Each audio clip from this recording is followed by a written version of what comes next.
ಪಂಜಾಬ್ನ ಅಮೃತ್ಸರ್ನಲ್ಲಿ red alert ಅನ್ನು ಘೋಷಣೆ ಮಾಡಲಾಗಿದೆ.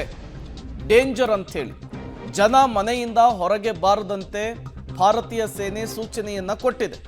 ಕಿಟಕಿಗಳಿಂದ ಹೊರಾಂಗಣದಿಂದ ದೂರ ಇರುವಂತೆಯೂ ಕೂಡ ಸೂಚನೆಯನ್ನ ಕೊಟ್ಟಿದೆ.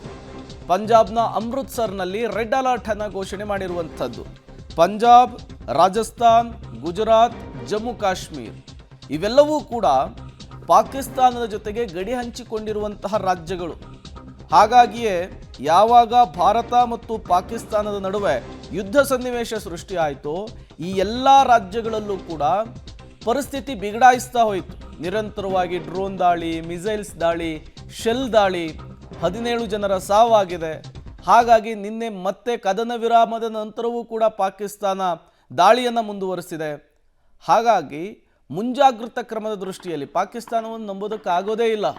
ಪಾಕಿಸ್ತಾನ ಒಪ್ಪಂದಗಳನ್ನು, ನಿಯಮಗಳನ್ನು ಮಾಡೋದೇನೆ ಬೆನ್ನಿಗೆ ಚೂರಿ ಹಾಕೋದಕ್ಕೆ, ಮೋಸ ಮಾಡೋದಕ್ಕೆ. ಹಾಗಾಗಿಯೇ ಈ ಹಿಂದೆ 1947ರಿಂದ ಇಲ್ಲಿಯವರೆಗೂ ಪಾಕಿಸ್ತಾನ ಒಪ್ಪಂದ ಮಾಡಿಕೊಂಡು ಅದಾದಮೇಲೆ ಏನೇನೆಲ್ಲ ಮಾಡಿದೆ ಅನ್ನೋದು ಇಡೀ ದೇಶಕ್ಕೇ ಗೊತ್ತಿದೆ. ಭಾರತೀಯ ಸೇನೆ ಮುಂಜಾಗೃತಾ ಕ್ರಮವನ್ನು ವಹಿಸಿಕೊಂಡಿದೆ. ಗಡಿ ಭಾಗದಲ್ಲಿ ಮುಖ್ಯವಾಗಿ ಈ 4 ರಾಜ್ಯಗಳಲ್ಲಿ ಪಂಜಾಬ್, ರಾಜಸ್ಥಾನ್, ಗುಜರಾತ್, ಜಮ್ಮು ಕಾಶ್ಮೀರದ ಗಡಿ ಭಾಗದಲ್ಲಿ ಮತ್ತೆ ಹೈ ಅಲರ್ಟ್ ಅನ್ನು ಘೋಷಣೆ ಮಾಡಲಾಗಿದೆ. ಗಡಿ ರಾಜ್ಯಗಳ ಸಿಎಂಗಳಿಗೆ ಗೃಹ ಸಚಿವರು ಕರೆ ಮಾಡಿದ್ದಾರೆ. ಎಚ್ಚರಿಕೆಯಿಂದಿರಿ, ಸ್ವಲ್ಪ ಮುಂಜಾಗೃತಾ ಕ್ರಮಗಳನ್ನು ವಹಿಸಿ ಅಂಥೇಳಿ ಗೃಹ ಸಚಿವರಿಂದ ಈ ಸೂಚನೆ ಸಿಗ್ತಾ ಇದ್ದ ಹಾಗೇನೆ ರಾಜ್ಯದಲ್ಲಿ ಅಂದರೆ ಈ 4 ರಾಜ್ಯಗಳಲ್ಲಿ ಮುಖ್ಯಮಂತ್ರಿಗಳು ಸ್ವಲ್ಪ ಜನರಿಗೆ ಎಚ್ಚರಿಕೆ ಕೊಡುವಂತಹ ಕೆಲಸವನ್ನು ಮಾಡ್ತಾ ಇದ್ದಾರೆ.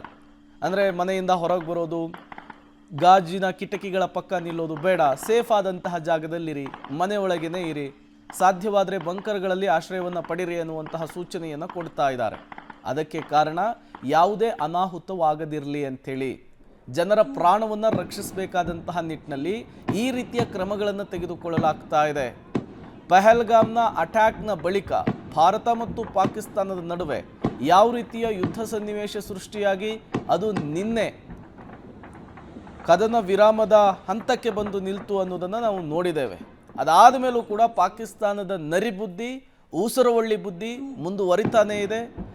ಪಾಕಿಸ್ತಾನವನ್ನು ನಂಬೋದಕ್ಕೆ ಸಾಧ್ಯವೇ ಇಲ್ಲ. ಹಾಗಾಗಿ ಈಗ ಒಂದಿಷ್ಟು ಎಚ್ಚರಿಕೆ ಕೊಡುವಂತಹ ಕೆಲಸ ಕೂಡ ಆಗ್ತಾ ಇದೆ. ಮತ್ತಷ್ಟು ಡೀಟೇಲ್ಸ್ ಕೊಡ್ತಾರೆ ಪ್ರಕಾಶ್, ನೇರ ಸಂಪರ್ಕದಲ್ಲಿ ಜಾಯಿನ್ ಆಗಿದ್ದಾರೆ. ಪ್ರಕಾಶ, ಈ ಪಾಕಿಸ್ತಾನ ಏನಿದೆ ಅದು ನರಿಬುದ್ಧಿ ಮತ್ತು ಊಸರವಳ್ಳಿ ಬುದ್ಧಿಗೆ ಹೆಸರುವಾಸಿ. ಅವರು ನಿಯಮಗಳನ್ನು, ಒಪ್ಪಂದಗಳನ್ನು ಮಾಡ್ಕೊಳ್ಳೋದೇನೆ ಬೆನ್ನಿಗೆ ಚೂರಿ ಹಾಕೋದಕ್ಕೆ ಅನ್ನೋದು ಇಡೀ ಜಗತ್ತಿಗೇನೆ ಗೊತ್ತಿದೆ. ಆದರೂ ಕೂಡ ಒಂದಿಷ್ಟು ದೇಶಗಳು ಅವರ ಪರವಾಗಿ ನಿಲ್ಲುವಂತಹ ಕೆಲಸ ಆಗ್ತಾ ಇದೆ. ಕದನ ವಿರಾಮದ ನಂತರವೂ ಕೂಡ ಪಾಕಿಸ್ತಾನ ನಡೆಸ್ತಾ ಇರುವಂತಹ ಈ ದಾಳಿಯಿಂದಾಗಿ ಈಗ ಗಡಿ ಭಾಗದ ರಾಜ್ಯಗಳಲ್ಲಿ ಯಾವ ರೀತಿಯ ಕ್ರಮಗಳಿಗೆ ಮೊರೆ ಹೋಗಲಾಗಿದೆ ಅಂತ ಹೇಳಿ.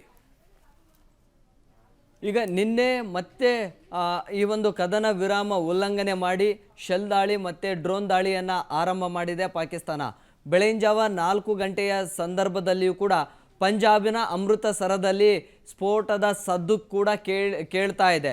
ಸೊ ಹಾಗಾಗಿ ಅಲ್ಲಿನ ಸ್ಥಳೀಯ ನಿವಾಸಿಗಳಿಗೆ ಒಂದು ರೀತಿಯ ಆತಂಕ ಇದೆ, ಭಯ ಇದೆ. ಬೇರೆ ಬೇರೆ ಗಡಿ ಭಾಗಗಳಲ್ಲಿ ಈ ಒಂದು ಸ್ಫೋಟದ ಸದ್ದು ಕೇಳಿಸ್ತಾ ಇಲ್ಲ. ಸದ್ಯಕ್ಕೆ ಡ್ರೋನ್ ಮತ್ತು ಮಿಸೈಲ್ ದಾಳಿ ಅಥವಾ ಶೆಲ್ ದಾಳಿ ನಿಂತು ಹೋಗಿದೆ. ಆದರೆ ಪಂಜಾಬಿನ ಒಂದಿಷ್ಟು ಭಾಗಗಳಲ್ಲಿ ಮತ್ತೆ ಸ್ಫೋಟದ ಸದ್ದು ಕೇಳಿಸ್ತಾ ಇದೆ. ಸೊ ಹಾಗಾಗಿ ಮತ್ತೆ ಏನಾದರೂ ಈ ಒಂದು ಗಡಿ ಭಾಗಗಳಲ್ಲಿ ಮತ್ತೆ ಪಾಕಿಸ್ತಾನ ಏನಾದರೂ ದಾಳಿ ಮಾಡುತ್ತಾ ಅನ್ನುವಂತಹ ಆತಂಕ ಸ್ಥಳೀಯ ನಾಗರಿಕರಿಗೂ ಕೂಡ ಇದೆ.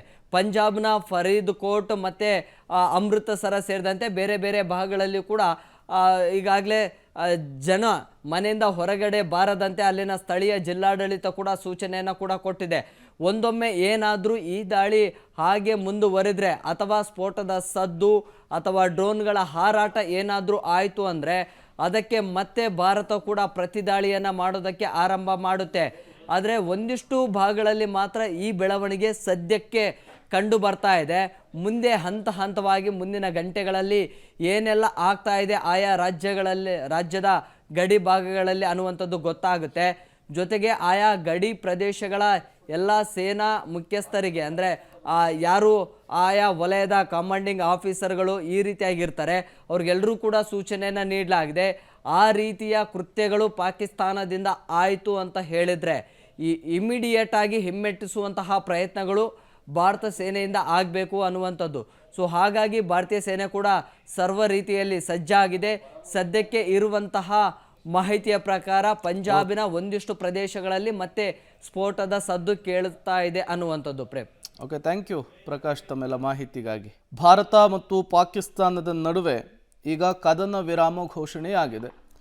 ಕದನ ವಿರಾಮದ ನಂತರವೂ ಕೂಡ ಪಾಕಿಸ್ತಾನದಿಂದ ನಿರಂತರವಾಗಿ ತಡರಾತ್ರಿ ಶೆಲ್ ಮತ್ತು ಡ್ರೋನ್ಗಳ ಮೂಲಕ ಭಾರತದ ಮೇಲೆ ದಾಳಿಯಾಗಿದೆ.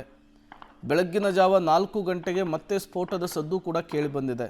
ಇದರ ನಡುವೆ ಪಾಕಿಸ್ತಾನದ ಪ್ರಧಾನಿ ತುರ್ತು ಸುದ್ದಿಗೋಷ್ಠಿಯನ್ನು ಕರೆದು ಒಂದಿಷ್ಟು ಹಸಿ ಸುಳ್ಳುಗಳನ್ನು ಕೂಡ ಅದರಲ್ಲಿ ಹೇಳಿರುವಂಥದ್ದು. ಅದಾದ ಮೇಲೆ ಈ ಕದನ ವಿರಾಮದ ನಂತರದ ಪಾಕಿಸ್ತಾನದ ನಡೆಗೆ ಭಾರತ ಕೂಡ ಪ್ರತೀಕಾರ ತೆಗೆದುಕೊಳ್ಳುವುದಾಗಿ ಈಗಾಗಲೇ ಶಪಥ ಮಾಡಿದೆ. ಮುಂದಿನ ದಿನಗಳಲ್ಲಿ ಏನೆಲ್ಲ ಬೆಳವಣಿಗೆಗಳಾಗುತ್ತೆ ಅನ್ನೋದನ್ನು ಕಾದು ನೋಡಬೇಕಿದೆ.